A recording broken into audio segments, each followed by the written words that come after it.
किसी बीमार की अयादत करते हुए अमेरिकन गेट वेल सून, बरतानवी विशिंग स्पीडी रिकवरी, और पाकिस्तानी ओ हमारे मोहल्ले में भी एक बंदा इसी बीमारी से मरा था, मरीज ने मरना ना हो इनकी बातें सुन के मर जाता है बेचारा।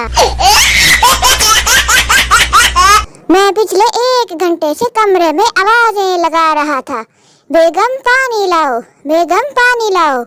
वो तो अम्मा की जूती टेंट पे पड़ी तो याद आया कि मेरी तो अभी शादी भी नहीं हुई।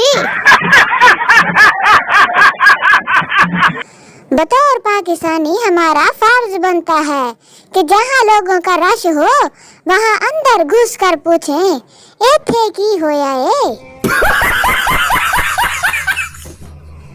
बीवी, अगर मैं वक्त होती तो मेरी कितनी कदर होती। शोहर, फिर तो लोग तुमको दूर से देख कर डर जाते। बीवी हैरानगी से, वो क्यों? शोहर, लोग कहते वो देखो बुरा वक्त आ रहा है, बच जाओ इससे। एक हैंडसम लड़का क्लास में आया, सारी लड़कियां इसको लाइन मारने लगी। अचानक लड़का ऊंची आवाज में बोला, बाजी साइड पे हो जाओ, झाड़ू लाना है। मोबाइल की आधी से ज्यादा बीमारियों का इलाज पाकिस्तानियों ने रीस्टार्ट करो ठीक हो जाएगा पर किया हुआ है।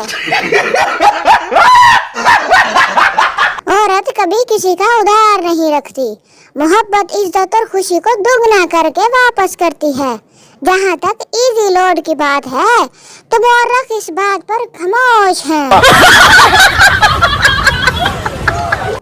किसी के घर चले जाओ तो आगे से सुनने को मिलता है, हमारी तो सुई गैस ही नहीं आ रही, वरना खाना खिलाए बगैर ना जाने देती आपको।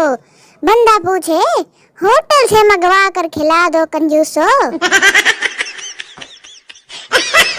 मैंने फास्ट फूड से तौबा कर ली थी, लेकिन एक दिन घर वालों ने पिज़्ज़ा खाने की फरमाइश की तो मैं इन्हें रेस्टोरेंट ले गया। घर वाले पिज़्ज़ा खाने लगे और मैं साइड पे बैठ गया। अगले दिन फेसबुक ओपन की तो किसी ने मेरी तस्वीर अपलोड की हुई थी और साथ लिखा था, ये हैं वो बेहिस अमीर लोग जो खुद तो मजे से पिज़्ज़ा खा रहे हैं और ड्राइवर हसरत से देख रहा है। लो जी, ये जमाना भी आना था।